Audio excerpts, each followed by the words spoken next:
What's new? Eba. Yeah. Eba. Iwo mani ya dalimo. Iwo ni ya limo. Abi be kick be sara mi ere wode. Iwo ni te woni ya dalimo ni aya mo wa. O wa ni me fofo no ro do ni deje ya abo fo ni ya ku me fo wa si. E na mi we na. O do ni ya mi Okay. Let me to drop you wa. Imagine when it was movie. It's okay. So every two you have here now. I don't move now. So let me to. Oh, is that it? Yeah. E cade me na. E no bana me. Me no bana rema. Não tinha mais no do mamu.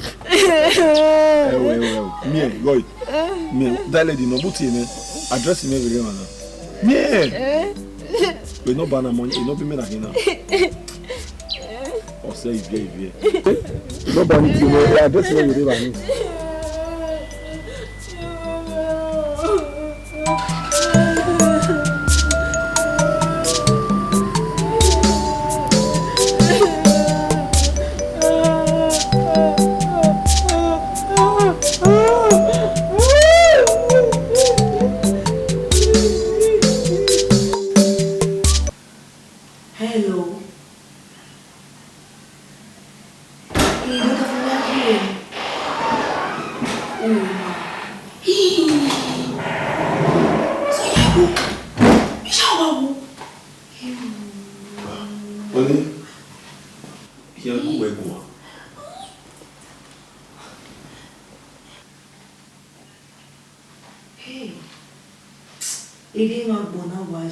My darling, you make me bonete. Daddy, we know how soon.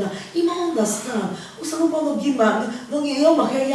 You take away, ma. You know what I want me to bona, my sister. You know my hair. Okay. You know, my sister. Take heart, take care easy. Oh, baby, my darling.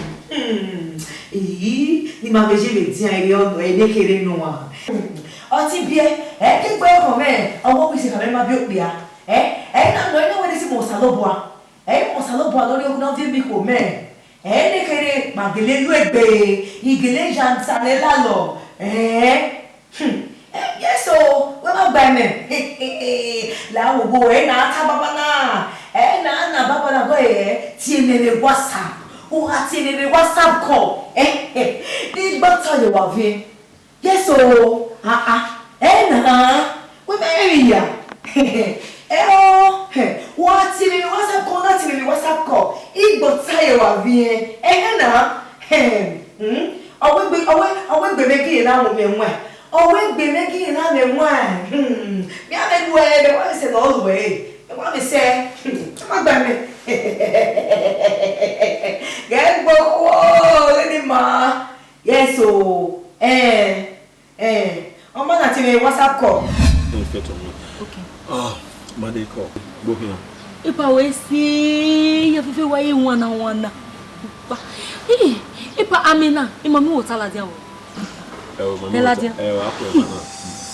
o wi e we Meladia kije imo na wa musi o wa na dio wa musi iya fefe wa fi wana wono wa fofu a ipa boy ya la wana ni ibi aladia o wana ya wa la wana iwa to tayo wana ibi ya we oh imade apart from Ibina here they may be white you as what can you do go ni gbe o ipa we guys say we ma una say we ma we mi guy origin mi okay ba ni tan se diyan we guy mi guy wa jugbo iseti afọ Alizi se bi guy Alizi se bi guy Igwa for Alizi se iga wo lo ya wa bo le igwa kun eyeke iga wo le yan iga gwa e won ni ati le ruma won ni ati le ruma o comarinha a do guai. Onde pa? Ide boa lera. Ide lera nuwe. Uma la lo bola lo we. Igwa go lera e. Let's go. Emi o me ni gwale. Won me bigai. E bi yoko. Won mi se we. Won me bodun. Oliver and Lenny. I would like you to come and stay. You have me where you are right now. So to be the cook in this house. So and I will pay your salary. Ni avie mi lady. Ida to you wana. Ugwana no musena. Hey! Ugwana! Hey! Epa, ni da to you wana. Yeah. Ugwana ga to you wana. Ugwana no wana musese. Hey! Epa wesi. Ugwana musese. Wesi. Epa wesi.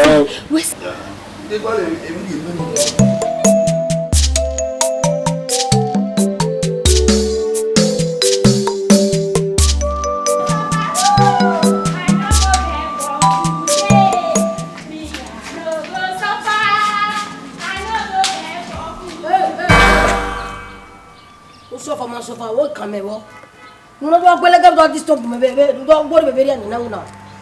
Huh? E pa daddy, o wa yeme adi kuku mi wada. Yala da le la ni. Na yo, I ti me small. Mo no tase. Ne bo ti toilet. E te bo tebe ni, what am I wear? E kwari ni na no. O mari ni na no.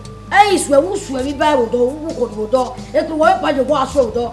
Wo se mo na na. O dele bo se. E du ase ma. Ni ya na. O so fo boy kame. Na wouldn't want me na e ko me wa fu. E yire ge be ya ya me blues.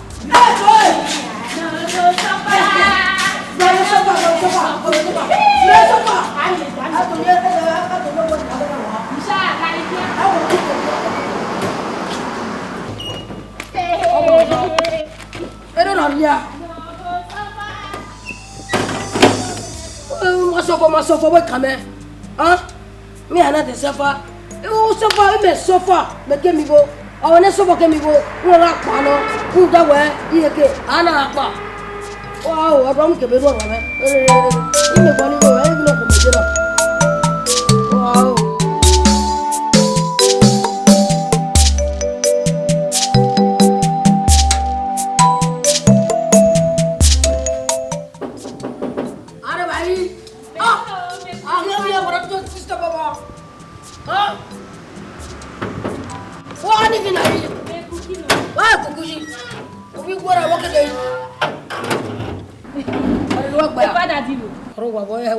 Father did Uba ki go there. He waiting here that lady I know about. I know the we na. What ye wakede? Ana hinan. Don't no man no go egun. It's am very well. Ba mo fe kunelu. Wo bi esa mi wa o. When e father did ta mama na we no do to time na. Wo bi agun egun be nu rimie me ne kuki. Ugbe o. E we ki mana gbo bi. Logo no na. Gbogun ha. Oh, go gawe ku go video. Hey! How go video? Hey! Ere we gba. Hey! Ire la o. Hey! Wait, when you are going when you go back at the money. Okay, you show me le ma di ma na o. Hey! You make me mo ma le me se ma. Ma? You be mo le ma de. Na wo egui. Ma? Hey! Oui, yeah. Ma? When you go when you go back at the money. Ma la. Oh, and you come open up for it. Hey, but daddy. just imagine this girl. Imagine. What came you on? But daddy. Imagine Mareno. Hey! It's a wasar you wear on no. Huh? But daddy. Iku be mu ma noro wodo. Iya arupo mu ewe. Iya mu egbese. Se mo ko noro wodo. Epada di we bege. Iya ko noro wodo a. You didn't get that? I'm sorry. Epada di. Obantere na hi. Epada di. It's okay. Hey! Sorry, where? No matter my way. Okay, boy, I can that time away. You were busy on the phone making calls. Boy, get out of my house. Like away. You come away. Let him red phone. The red phone. At least come away to seek my approval first as your wife. Imadeno. She's a local girl, no? We're not there. She's our cook. Eh, the better I now go. Ibie. You pona re can carry a day. You cooking now or you really tear here can carry a day. Oh, Mario. Toles. Go and lock that gate. No, Toles. Oh, okay, gate. Yeah, lock that gate. Daddy. Lawa. The better I Hey! Pas Daddy. Ouais, c'est. Ma? Bonjour. Hey, ma bon. Hey, why can you keep your women and work with it? Why can you keep your women and work with it? Who dare give me the time away? Eh? Then you know again, Nataba. You are my wife. We are married. A married woman also supposed to dress the way people will address you. So, that's what we will. On sait normalement c'est cook or whatever you call her. Cannot do a robe here. Eh? Rock ya mo gwa e bia your bo. Rock ya mo show body at your bo. Everything may be like you're looking good for me, but nobody have a way dress the way people will address you. The way we say we no reward. Eh? I'm not biting my mirror back. I'm not biting my mirror back. I have my life to live. Monya bome, moye me mo be. I'm not saying you should not put on those stuff. No, it's me man like maybe like but sometimes as a married woman, you're married to me. Who where? Imezigbe. Eno yo gbe awu agbebe odofia wa ojo. Gbe to tutu me kika bere madam wala. Ize zizi e me la ri me la gbe ya bere madam. Awa je atifi. Awa gbona ma. Awe madam so. Gbe wa gbe me o wa gbe pa won. Ipa me imero ya wo e. Oyo ri mu na geke. O da wa mu na ge. Imoda wa gbe pa won. Awe ni ando ajora ni a. Imero ya je awa we na gere awa bere egwe na tafu. O yo go ta ni a. Ogwe mo ta. E mo ta ni a. Wa ge uno ga gbe do we wa ri ko ri be. To ta. E pa ya o.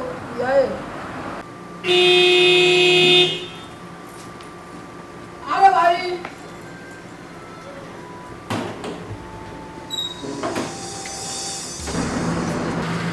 क्या Kumey? Mara wangi. क्या Kumey? Mata sa mu mebe yo ni. Esa mu mebe ni.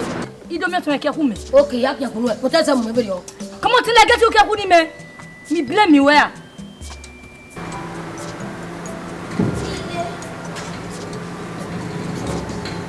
Ama.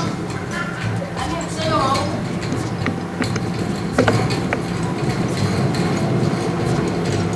Oya.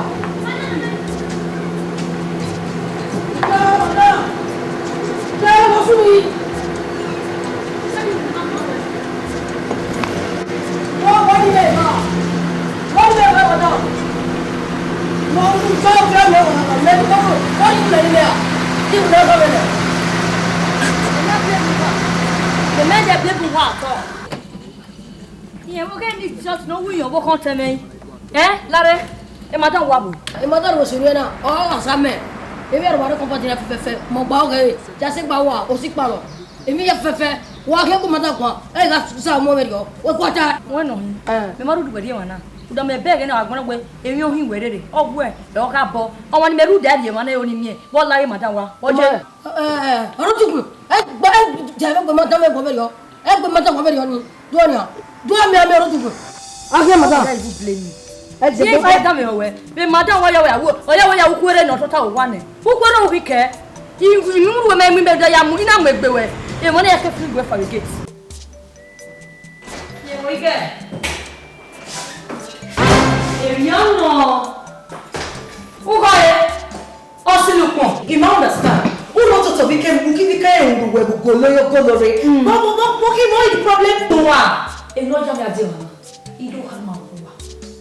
O sene o bu baba ni mama. Mama mi ni ra no wi. For this reason, uwa bi o bu da na sene. Bi o bu da na sene uwa. Nekpe o emi an bi ati ewe. Obioze. Kaminu inu wa no bazi oni we wa fail. Over my dead body with such a thing happening in my house. And soon over your dead body. Maybe you're forgetting something. Ime or you take me. We have a Obama. What? Since you want to go up the then who pack us. Oh, we're going to who go only not to go back who get that one. Do it, you salobua. No, I get or there are here. Oh, rubbish. Mama, no kind of this say never name now we do. What are we doing? We everyone in town here. Tia, you know what I do go. Just the machine. Tia, oh, and why would you talk to us like that? Why would you talk to my brother like that? Because you have a footman to run it. Uwa, your cup is full. Oh, what be any? Oh, for me, or the be on. Since I'm not going to go, I'm not going to go. I'll send the point.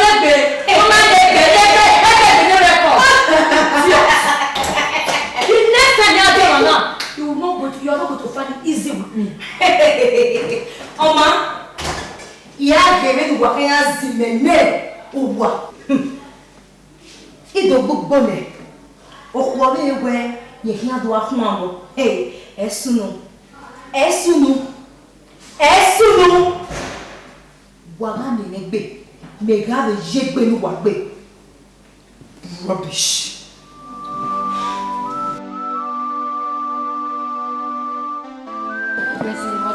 Daddy Ecobo.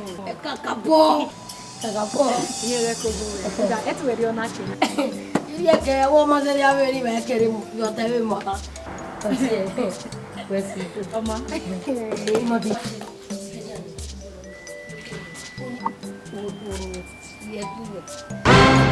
Onikine, we are just saying. Oh, I need.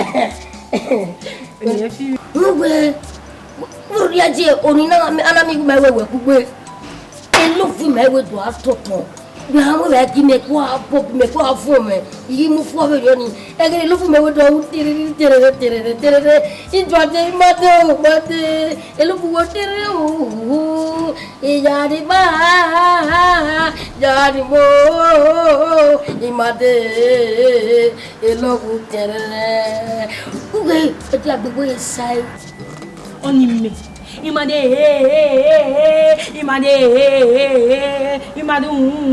make it. Yeah, be my baba. Oh, we wag no wag me no re class we. But we etu na. Obi pepe obi mite. We need to we ba ku nekere. La wo ye do kamo za se. Ya Allah we. Ito yere. Awero je. Egere mi mo je. Gwe kini me na gbe. Oh, where the kind of people you may a class in a term. Come on, you want the love and you to come with me. You are love where? Whom you will let me boy. Really? Oh, yes, sir. For Salubua. Everybody, Mary said, again, just that. The way you have treated me that last time. I feel so bad. Now we all be you know me. It be no man. So bad. I'm not go busy. Even do never wear now. Cover that. You're welcome. For both here. For telling you who are okay. So making it ready. When you imagine a young. He can't go with me. Don't tell me okay. Yes, brother. On one hand, so much do imagine matter no. On what can we be more away in America? There matter no. What are you doing? But you are only like 1 year. Here America. Hey! Here America. Salu, why am I telling you, say mama? That's it, man. That's it, what's the opportunity? Oh, what will not be more beyond? Maybe I'm carrying it. Let me. I'm not complaining. And I'm okay. You are complaining. You are not okay. You are not okay, brother. Look, this is not all about you. Hey, Bobby, brother, in fact, your opinion is not even needed. Whether we like it, we might like it, or who we are, it is the one say. It's okay. So you have to you. So I will think about it. Hey, my brother, he meets you when I every boy be a brother, what can be a fruitful one? Another one, I know if you We may have here because of time we never.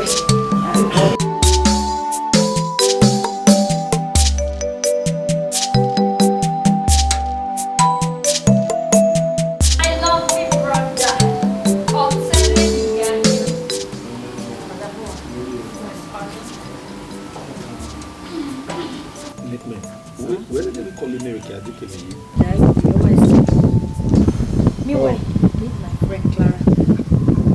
Clara, not oh yes. We're doing it now. I said, don't go.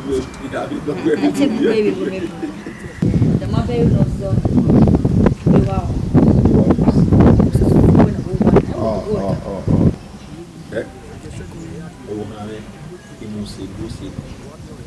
Who say oh no?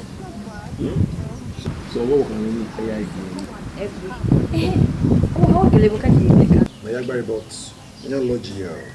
luxury apartment hotel, the entity with GRA. So what's even after you one? yeah, when you're fumigated the house and not cleaning here. Anyway, the luxury apartment hotel is a room away from home, so everywhere is cool. So after a while, we'll come home. So, brother, I do marvelous. That's why I have it, man. I asked you the first time. I will make a video set it to My little brother, they will go to America, go to government. Come Clara, what's on? Just feel free. Able to. Ona no twema we owokin ranzina ore uti mwe o ma bi me no ton be ze de wala kakakaka moreover imawo no nwa do to amere nyame ko boy kakakaka Owa, oi try. Ekele we embarrass si me. E down if place no belong. Iyo. Oma pizza. Where how I plan? What's on your account? Is loaded. Me know you where I did. Here you. What's on your we go know it a change your life. So we were quasi big in a play game now. You must win. Oh, I know where what's your one. The son must see me. So be relaxing. And you need to go on. Every year. We were quasi. trust me we no am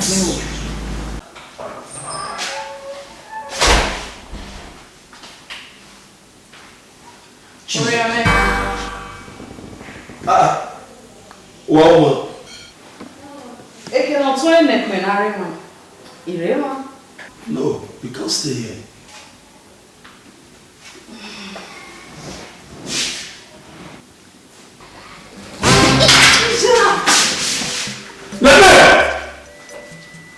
Nene, come on, take this girl out of here! What kind of nonsense is this? Open the door. See, mommy, I don't want to see you here again. Nene! Come in some more.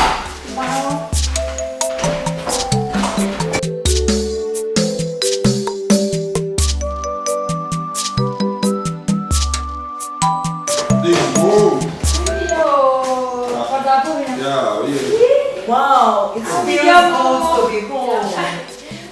Back with my family. Oh, wow. Mommy, who's she? Yeah, this is my sister. Anube. Oi, Auntie Clara. Opo. Nira Daddy.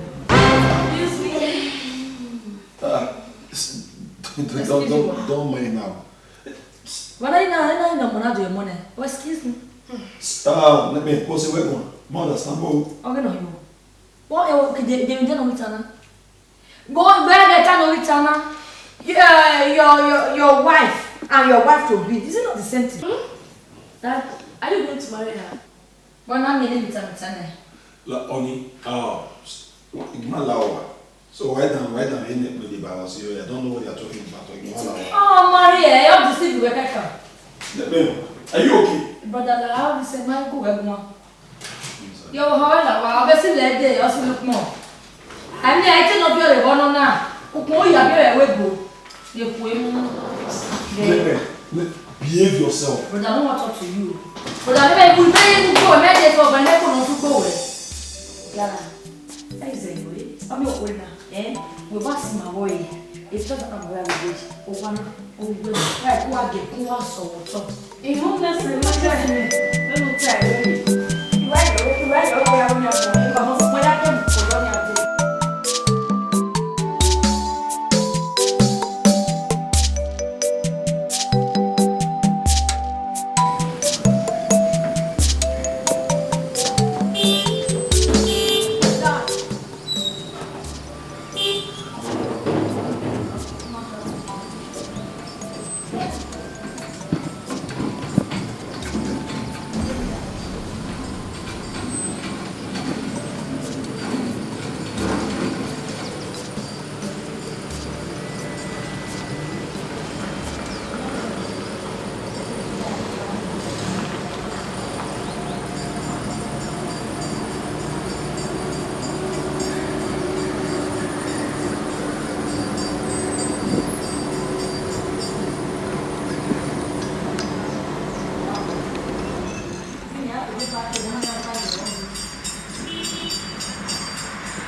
So yes, I like up on now.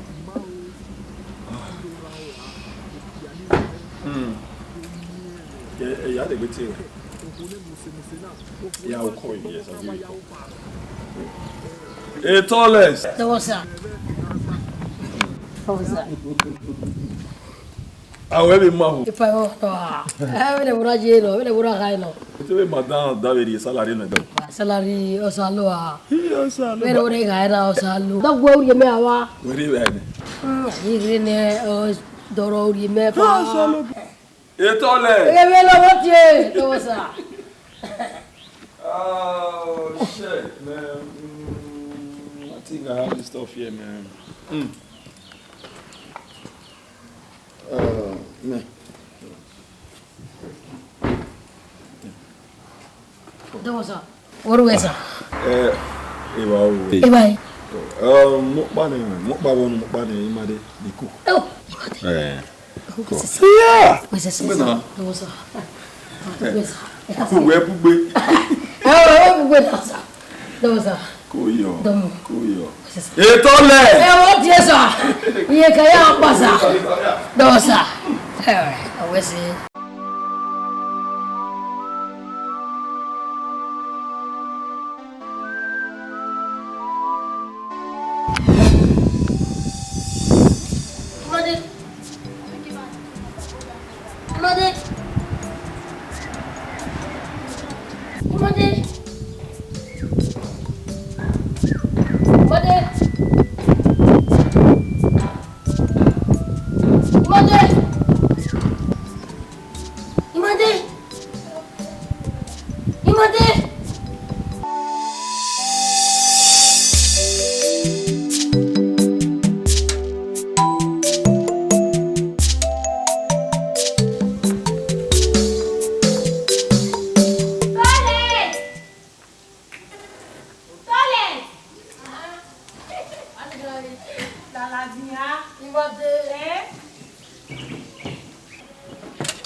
Hey, Toilet. Yeah, see me. Ebuna timeni. Mabe mana ro wale bani. Okay. Muye kini mane kwe wa yakbolo. Imagi uwo muni ya iye yin.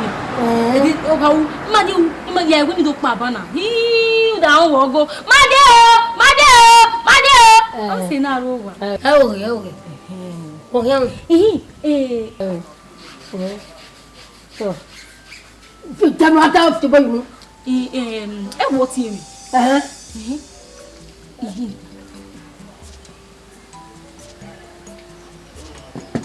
Ui, mungwe omoni mana. America ya wo here na abio. Imade. Inu gba ti we. Igba. Ọ̀gá wuri mu. Uri ya la. Jimmy. Uri ya la re la ya. Ipada ti na ma gbe o. Ui. Ipada di no slow bo fi agbe. Fi agbe. Ipada di na ma gbe. Gbege imi na ya fefe. E ma wa e. E ma ri mi gbe o. Baba. Ai.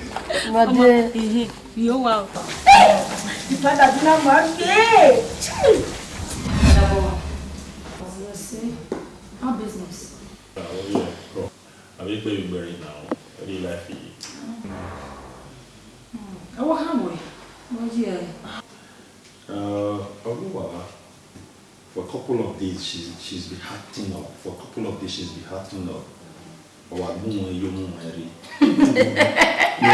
Yeah, go on. The men not soon. Men. Ebe wo me kero ade me mo so. Mete we emi nega dede ge egbin egbe. Oh, emi ta me de ogba egbe. Oja egbe.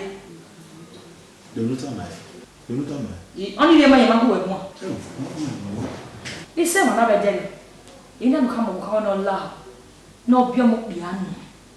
Ye ti bia mo bia no. No ri ebe no bia ko be bia mo bia no e broda. Ege hia. Jesus. What can Jesus say kind of matter now? When we be you at more than you know. Oh, also we make every time now. Brother, o me se lo do mo bia. Ha?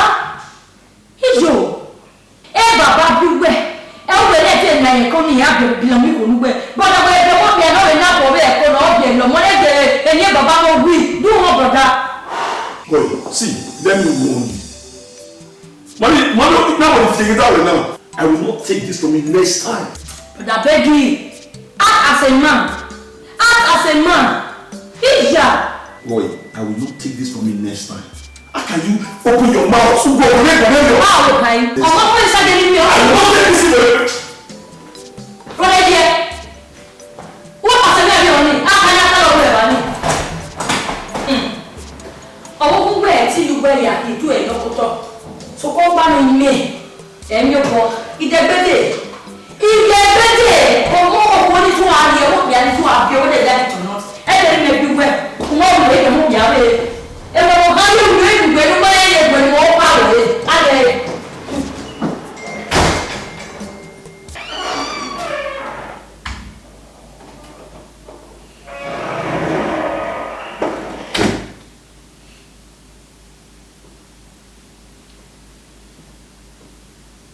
Oni, I'm sorry. I'm not part of it. Imagie, you won't go.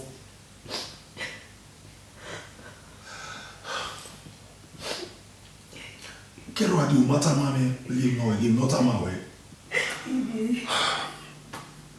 You know what baby could away. You know what baby could like away. Como você não boa? Não sai do amor que é bem do amor que é bem. Eu amor. É bem ruim minha vida. See, I'm not part of it. You won't go.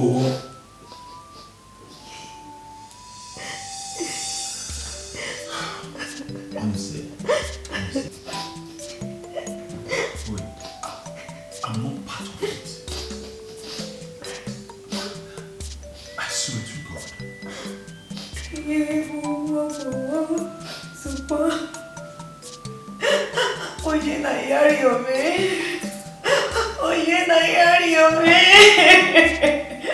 I'm so confused. I don't know what to do anymore. You made me here. I'm getting confused. It's okay. See, look at me. I give you my word. I'm with you. Iguero. Those female children, they are my children. Iriani, Imiku, Omikbia, Imoima, I'm comfortable with you. It's okay. It's okay. So quiet.